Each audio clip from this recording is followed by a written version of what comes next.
does not mean simply the unintended consequences of foreign operations.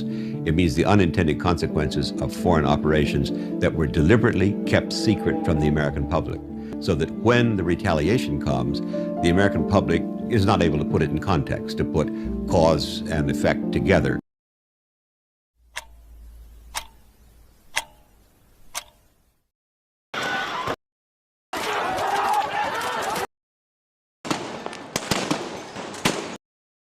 On a Hong Kong side street, the police were still chasing the protesters.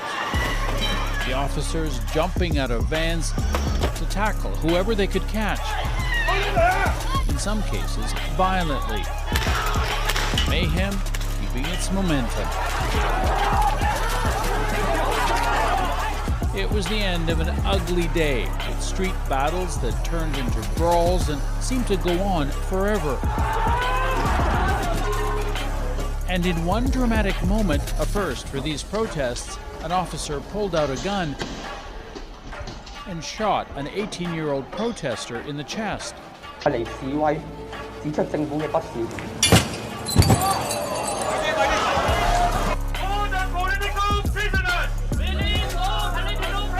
This is where it's all happening, right across Hong Kong.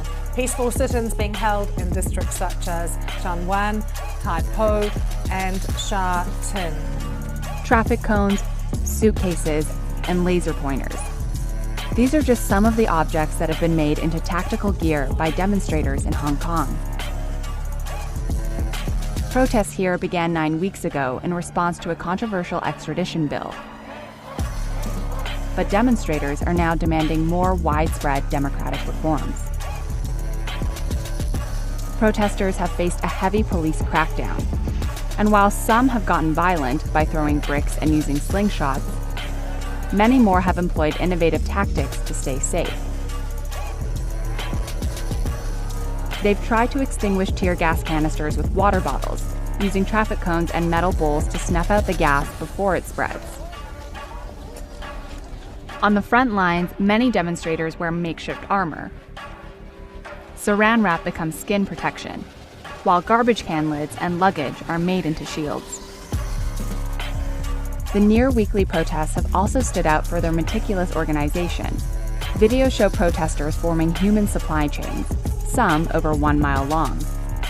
And to communicate what supplies are needed, they use hand signals passed along the chain. In this video, protesters are asking for helmets. This crowd is trying to disable one of the new security cameras that have been put up here as kind of an experimental operation to start increasing surveillance in this part of Hong Kong. The ones on the outside are basically there to form a human wall to protect the identities of the people that are actually up at the post, breaking open these cameras, getting into the guts and ripping them out. 我哋會用雨傘啦，我哋會用一啲可能噴漆將嗰個 camera 噴走咗啦。咁如果一啲 camera 好高嘅時候咧，我哋可能會用一啲強光。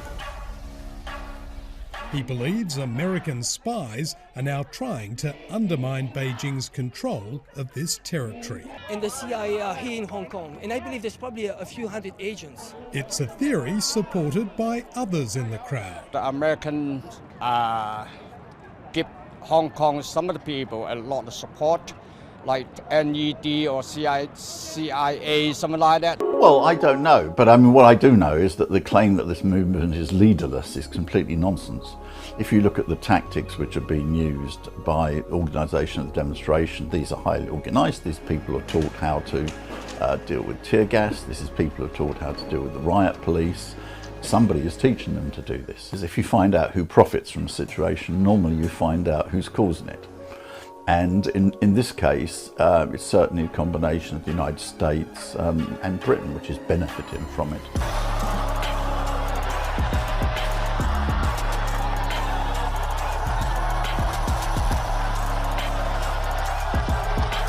Protesters waving American flags. And as you heard at the top of the show, those protesters, some of them, those there, they were singing America's national anthem.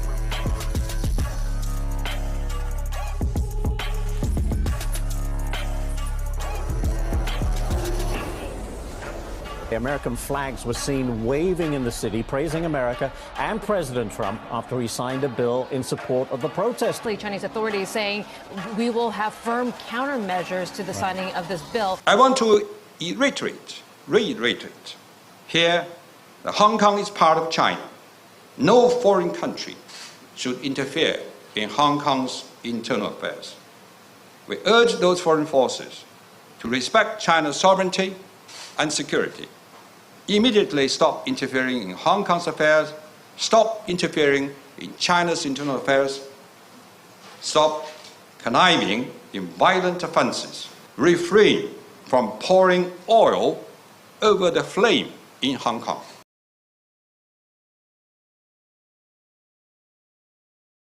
Coronavirus officially hitting the U.S. Here's what we know. A Washington state resident fell ill after returning from Wuhan, China. China is evacuating American citizens from Wuhan, the center of the coronavirus. The striking figures, the U.S. now leading the world in deaths. The number of deaths here in the United States has just crossed 100,000. More than 200,000 lives. 500,000 confirmed deaths. 700,000 deaths. That happened over the weekend from coronavirus. At least 1 million COVID deaths in the U.S. Online. When you hear Wuhan, you know that this was the beginning of the coronavirus, or at least where we heard most of the beginnings of the coronavirus, on lockdown for 76 days. You wouldn't necessarily think of this. Have a look at these visuals. Oh, wow. See this, Steve? Thousands of people here, packed in a water park. This is an electronic music festival in Wuhan. There are no masks. There is no social distancing. Wuhan, by the way, with a population of 11 million. Not saying 11 million were at this by any means, but this is very much in contrast to what we were seeing back in, let's say, March. China has just reported its GDP figures for 2020. The economy making some real gains, despite, of course, the pandemic being far from over. That's absolutely right, and it is quite an impressive feat, both the scale of the country's recovery and also the speed of that recovery as well. China is the only major economy in the world that has managed to avoid a contraction in 2020. So China's economy grew a record 18.3% in the first quarter of 2021. That compared to the same quarter last year. And that is according to the country's National Bureau of Statistics. It's the biggest jump in GDP since China started keeping quarterly records in 1992. But 1 year later, we sent a team back to Wuhan, China to see what's changed in this original epicenter. And what Ian Panel will show us may stun you. You could be forgiven for thinking this is old footage, a reminder of a world left behind. Happy crowds jostling at New Year, sharing and breathing the same air. But this isn't an old film. It was taken this New Year's Eve. Because while most of the planet hid behind closed doors, the city where the pandemic began parted in style. China is now shifting its focus to military preparedness, making what some U.S. military experts perceive to be power moves on multiple fronts. The threats we face have never been more severe or more pervasive or more potentially damaging to our national security. And no country poses a broader, more severe, long-term threat to our nation's economy and cyber infrastructure than China. China's goal, simply put, is to replace the U.S. as the world's leading superpower, and they're using illegal methods to get there. Of this pandemic, which was more than likely caused by science.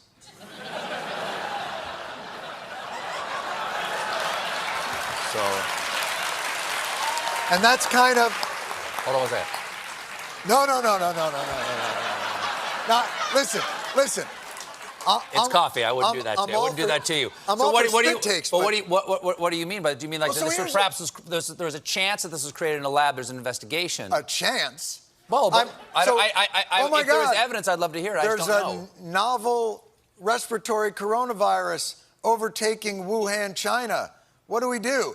Oh, you know who we could ask? The Wuhan Novel Respiratory Coronavirus Lab. The disease is the same name as the lab. That's just a little too weird, don't you think? And then they ask those scientists, they're like, how did this... So wait a minute, you work at the Wuhan respiratory coronavirus lab. How did this happen? And they're like, a pangolin kissed a turtle.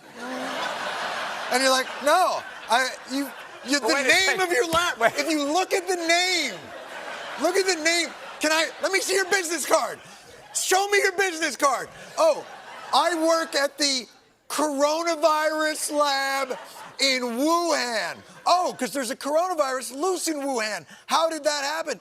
Maybe a bat flew into the cloaca of a turkey and then it sneezed into my chili, and now we all have corona. An ABC News investigation into the origins of COVID-19 as calls grow for answers about how it started and whether it leaked from a Chinese lab. The U.S. intelligence community is nearly halfway through a 90-day review of the origins of COVID-19.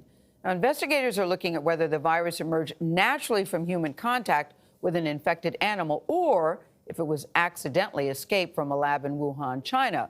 The so-called lab leak theory was initially dismissed by some high-profile scientists, but now it's getting closer scrutiny. If I was to guess, this virus started transmitting somewhere in September, October in Wuhan. September, October. That's my own view. It's an only opinion. I'm allowed to have opinions now. I am of the point of view that I still think the most likely etiology of this pathogen in Wuhan was from a laboratory. Well, last week, Vanity Fair published a new investigation into the origins of COVID after obtaining some 100,000 internal EcoHealth Alliance documents. The article is a thorough profile of EcoHealth, which is the organization that got millions from the NIH and funded gain-of-function research at the Wuhan Institute of Virology. Now, the article adds some new pieces to the puzzle. News related to the lab leak hypothesis has been arriving in a kind of drip fashion over the past year or so. And with this new report, it's worth stepping back to see what the full picture looks like now. Now, over time, I'd come to believe that a lab leak is not just a plausible explanation for the origin of the pandemic, but actually more likely than not. Now, given what Vanity Fair has uncovered, and combined with what we already knew, I now think it's extremely likely that it came from the lab. There's no definitive proof yet, but what we now have could fairly be called a circumstantial slam dunk. Now, let me explain what I mean by that. So for background, we already knew, thanks to documents obtained by my colleagues at The Intercept, that EcoHealth was funding research that mainstream virologists call gain-of-function at the Wuhan lab. We also know, thanks to a document leaked to a group of online pandemic detectives called Drastic, that EcoHealth applied to DARPA for funding for research that, if completed, could have produced a virus exactly like the one that launched the pandemic.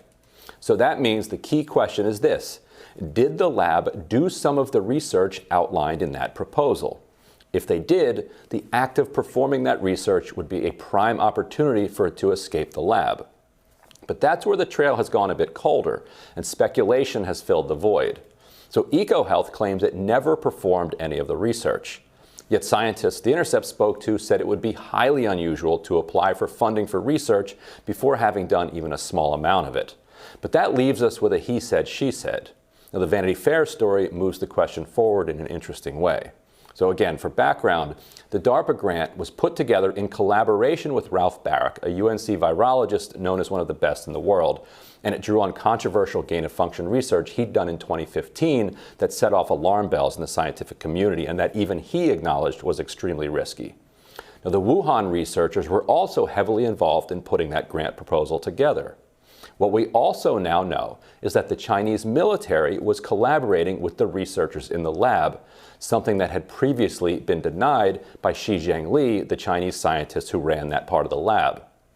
Here's how Catherine Eben of Vanity Fair put it. Quote, if China's military had been collaborating with the Wuhan Institute of Virology scientists, quote, if China's military had been collaborating with the Wuhan Institute of Virology scientists, it's unclear if Peter Daszak would have realized it. He had far less visibility into the lab than he let on, a former EcoHealth Alliance staffer told Vanity Fair.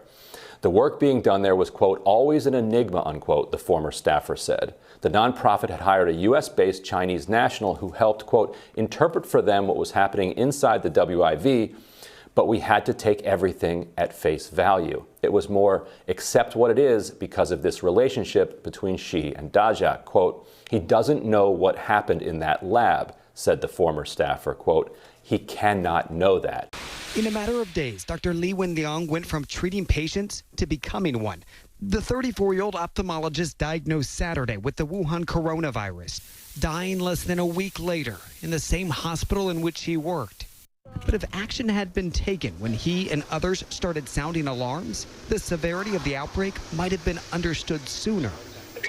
Struggling to communicate, Lee spoke with CNN briefly by phone on January 31st.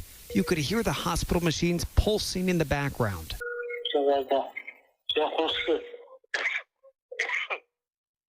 It was back in late December when Lee first warned friends on WeChat about a SARS-like disease going around. Lee sent a group message saying that a test result from a patient quarantined at the hospital where he worked showed a patient had a coronavirus. But hours after hitting send, Wuhan city health officials tracked Lee down. Why do you keep calling this the Chinese virus? There are reports of dozens of incidents of bias against Chinese Americans in this country. Your own aide, Secretary Azar, says he does not use this term. He says ethnicity does not cause the virus. Why do you keep using this? A lot of people say it's racist. It's not racist at all. No, not at all. It comes from China.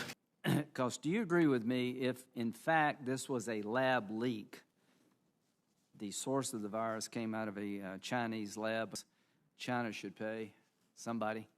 So it's been almost 10 months since the Wuhan virus pandemic changed the course of our lives. So far, 1 million people have died. Multiple countries have been pushed into recession. 100 million people are facing the risk of extreme poverty. There is a threat to global development. From education to tourism, everything has come to a standstill.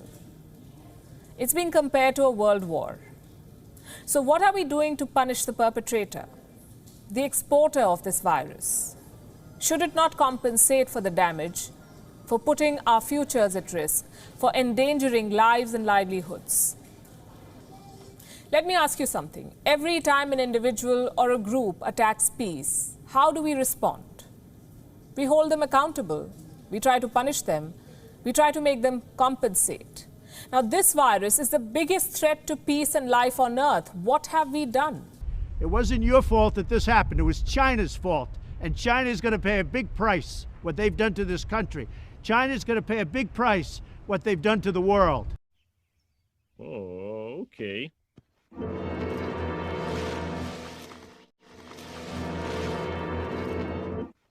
China's biggest city, Shanghai, remains eerily empty. 26 million people under a massive COVID lockdown, relying on government deliveries, and anger is soaring. Social media showing videos of protests over food and medicine, a supermarket ransacked, at a building where residents have been locked down for 2 weeks. They shout, "We only want supplies. Why are you beating people?"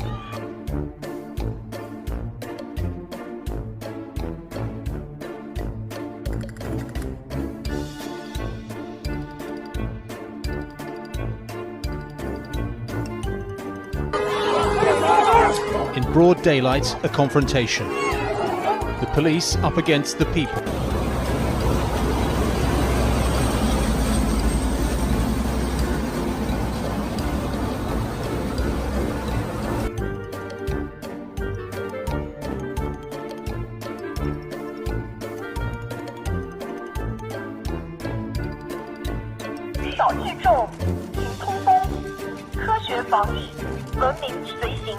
At night, the echoes of people crying out from their windows for help.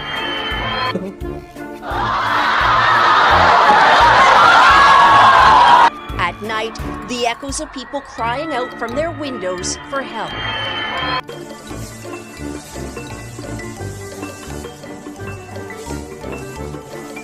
And China? Who knows what they'll say in public, but in private, is there any doubt? They're laughing at us. I've spent more time with President Xi of China than any world leader has. He firmly believes that China, before the year 3035, is going to own America. President Biden, during a speech to American service members in Virginia, said Chinese leadership thinks it will own America before 2035. In 2010, China surpassed Japan to become the world's second biggest economy. By 2035, it could well be the world's biggest. And there's every reason to believe it would. China is already the largest economy in Asia, which itself is the fastest growing in the world.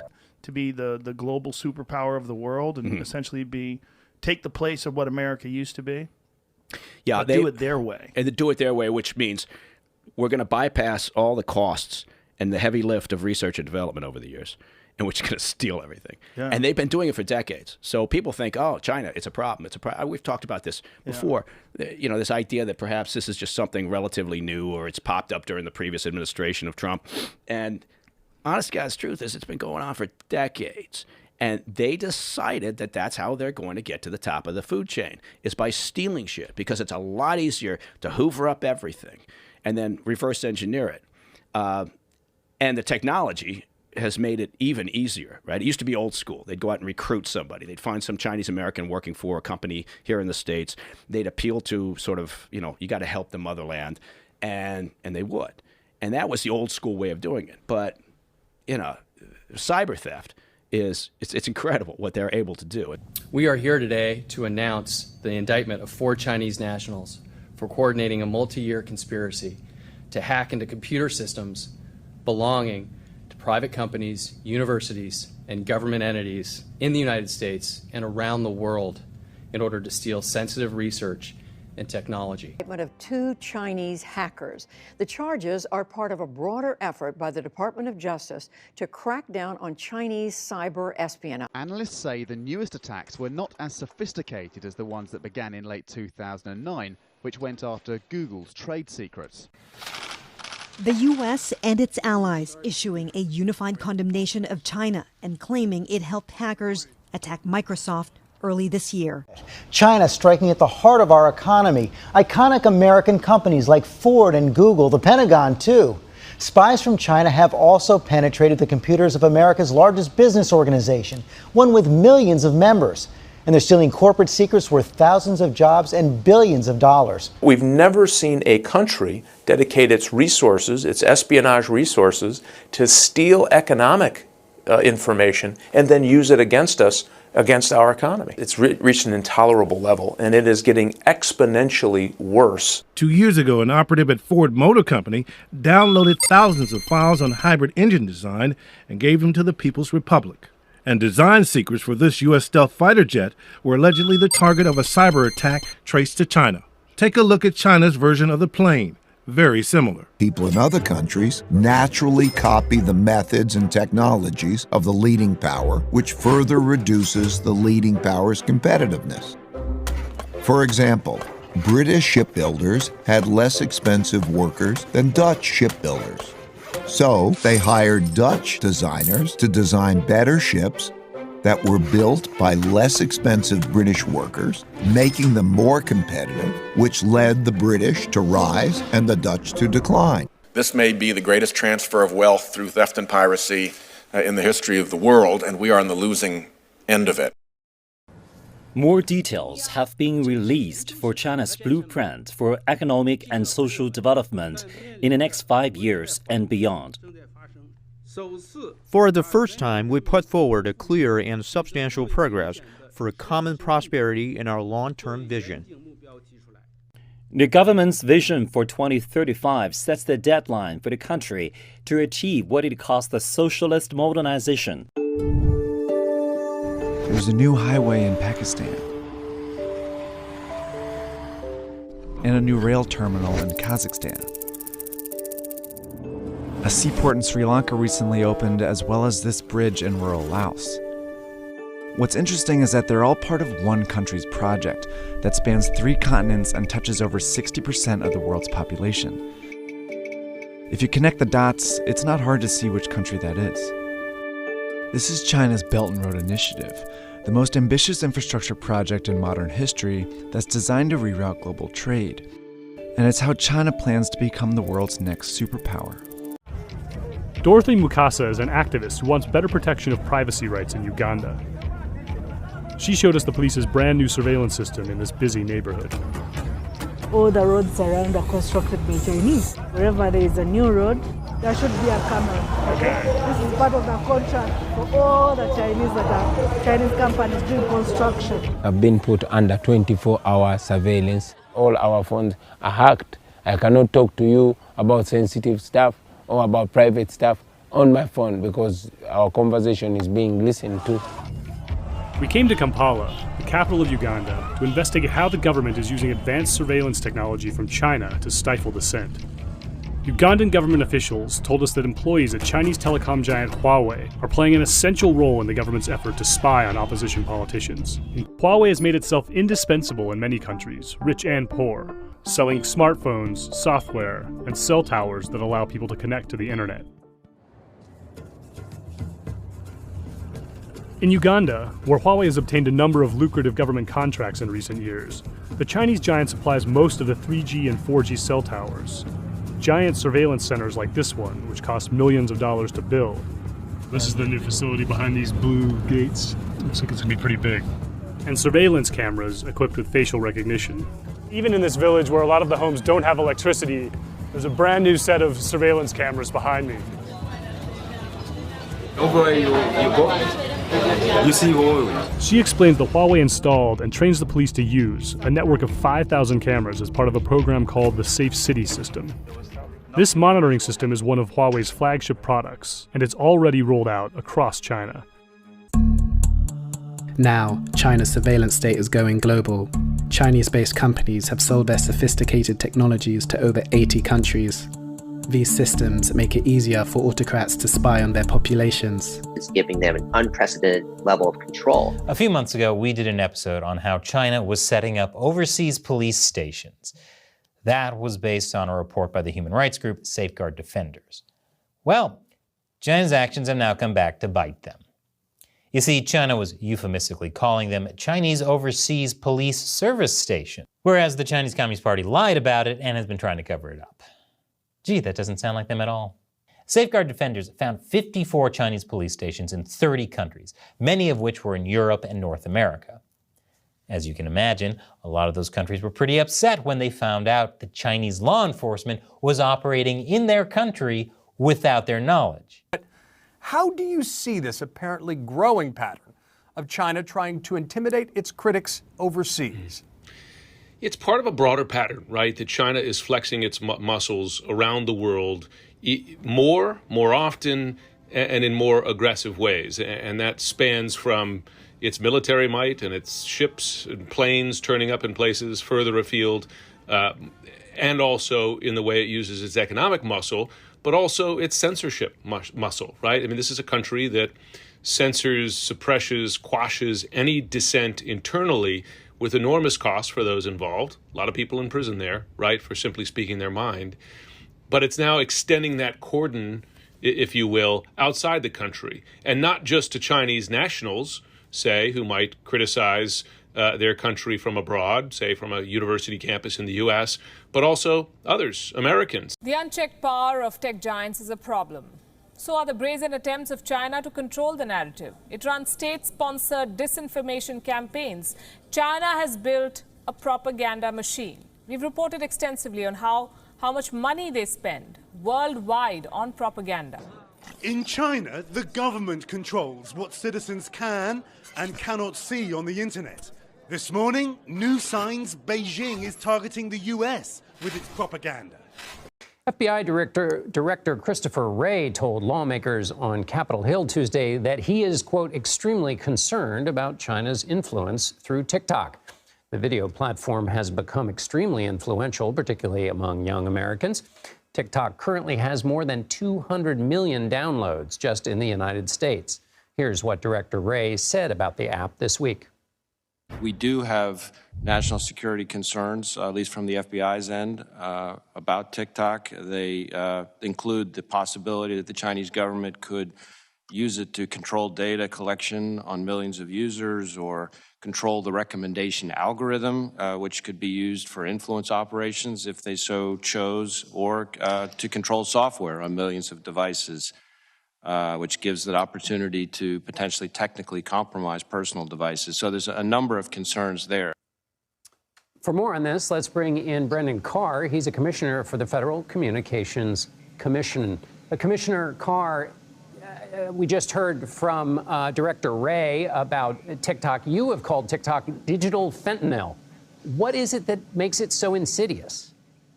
Yeah, these were very significant comments coming from FBI Director Wray. In fact, I think this is the first extensive public comments we've seen from an administration official about TikTok. And this comes after a couple months of building concerns, bipartisan concerns about TikTok. My concern comes from the fact that a lot of people look at this application, they think it's, well, just a fun platform for sharing videos or dance memes. But that's just a sheep's clothing. Underneath, it collects biometrics, search and browsing history, keystroke patterns. And up to now, we've been told, don't worry, all of this data is stored in the U.S. Well, there was a report a couple months ago that got leaked internal TikTok communications that said, no, in fact, quote, everything is seen back in Beijing. You got to grow it into them. You know, there's this, I feel like I tell this story every single time I'm talking on a podcast, but like there's this great thing about how Nescafe broke into the Japanese market. Have you heard about this? No. And it's like they went to this consultant, they're asking him, how do we get in? And he's like, you can't get in. And they're like, what do you mean? He's like, it's going to be 15 years. They're like, what are you talking about? And he goes, well, they don't know what the fuck coffee is over there. Okay, you're trying to be tea, you're not tea. So what you're going to do is you're going to make a cartoon and you're going to spend some few million on that. And then you're going to make a candy based on the cartoon. And then that candy is going to be flavored as coffee. And when these kids grow up, they're going to have this memory of coffee and the flavor of the smell of coffee. And I think last week they just opened the biggest Starbucks in the world in Tokyo. And these people devour coffee like no other. And the idea is like, the takeaway for me, the reason why I tell the story all the time is like, change comes from underneath. You know what I mean? So is this how they approached it? They actually did it that way? That's the same guy, the consultant, Rapai, I think his name is. And he's a book or something out called The Culture Code. My buddy's doing like a series with him, trying to break it down. But the idea is like, if you want to change any, it's the same reason why I did my shit on YouTube, is like, if you want to change any industry or something like that, it's never going to come within the traditional structure. You know what I mean? It's like, I would never be able to do the type of jokes I was doing on maybe you are and the bigs can, but me, they'd be like, hey, that joke's about, you know, trans people, you can't do that, et cetera. So it's like, if I want to make it okay, I got to do it outside. Mm-hmm. You know, I have to go a little bit outside of the industry and make it okay. And the way they were thinking was, hey, let's get underneath and just fucking grow these ideas in.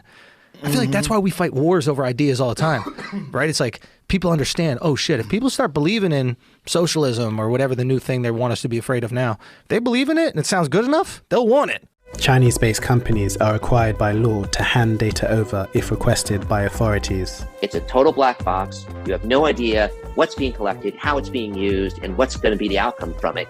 And as a citizen in a country, particularly one where there is a question about the protection of human rights, this ought to raise alarm bells. Around the world, many are finally reckoning with these new tools of repression. There's way more transparency around arms, around the sale and transfer of weapons. I think we have a better sense of how dangerous weapons proliferation is, but less of a sense of how dangerous cyber weapon proliferation is. Many say a more unified approach is needed before it's too late.